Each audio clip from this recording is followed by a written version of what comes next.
go here in Chicago, then I do recommend going to Millennium Park. At Millennium Park, you can see a large concentration of public art pieces all in that area. You'll also be able to see the Bean, also known as Cloud Gate. And at stop number 4, you'll have better access to the Chicago Cultural Center, where you can see different exhibits about Chicago's history. And also see the world's largest Tiffany glass dome, all of which I recommend highly.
Alright folks, so we'll be going through a segment of Chicago's financial district.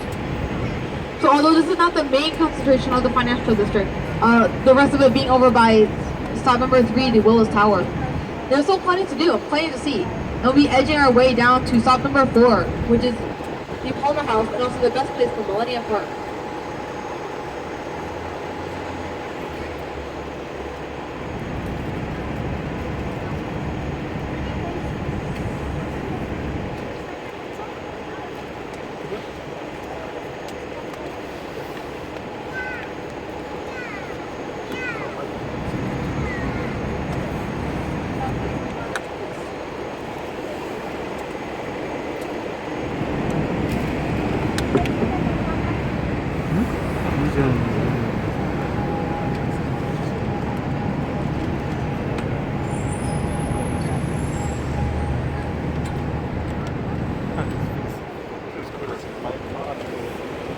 Alright folks, so most of the buildings around us are actually office buildings.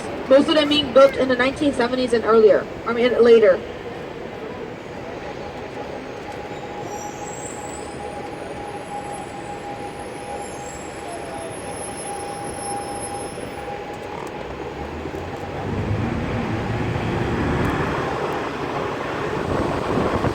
Alright folks, so all the line above us will be entering the loop.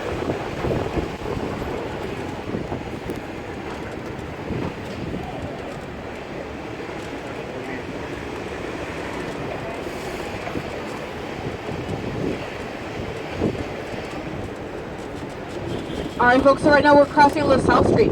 LaSalle Street is known as the Wall Street of the Midwest because it's where the highest concentration of banking and important offices are at.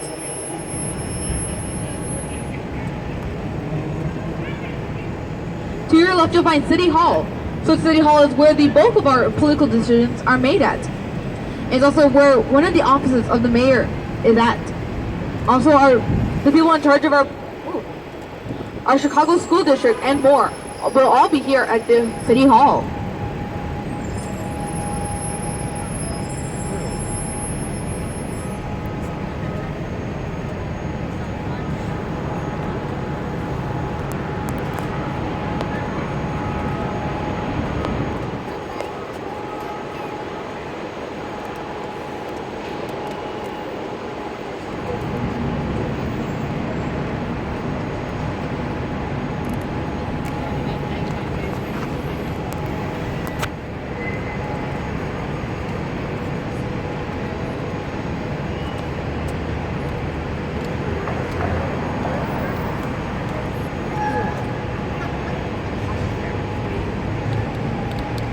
Alright folks, we're already making our way to State Street, and Great Street yet again. We'll be passing Clark. And on your left, you'll get a better view of Daly Plaza. Now Dealey Plaza is another home for the main offices of Chicago. To your left, you'll see that there is a Halloween festival going on, which I do recommend checking out. There you'll find all sorts of food and more, and different local goods, so I do recommend checking them out. And on your left, you'll also be able to find the Picasso. Now, the Picasso was done by Pablo Picasso, and is one of many public art pieces here in Chicago.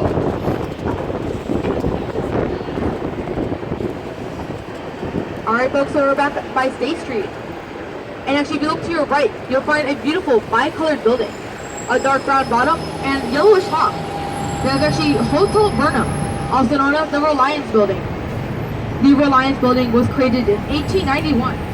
It was actually Chicago's first huge office building. After the Great Chicago Fire, we were in desperate need for offices yet again. So we started building small ones, but the Reliance Building was our first permanent one with that beautiful terracotta top. It has since turned into a hotel. Now Hotel Burnham is named after Daniel Burnham, one of the two creators of the Great Chicago Plans of 1909.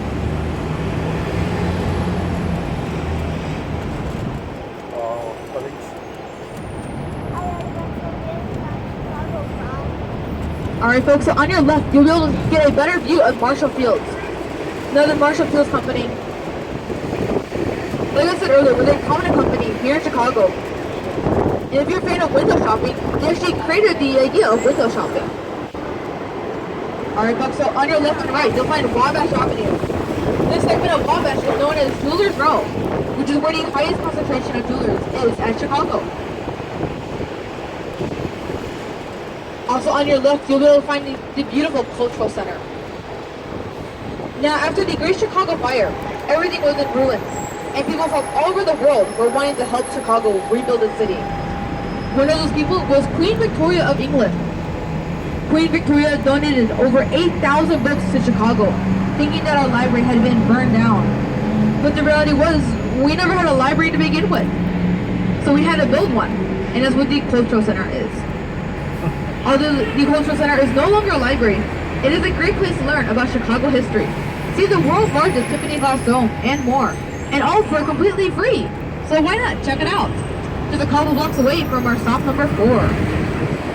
All along your left, you'll be able to find Millennium Park. And directly to your left, you'll find the Bean, also known as Cloudgate. Now, Cloudgate is our most popular public art piece here in Chicago. It was actually designed in order to reflect the entire skyline and have it done in one picture.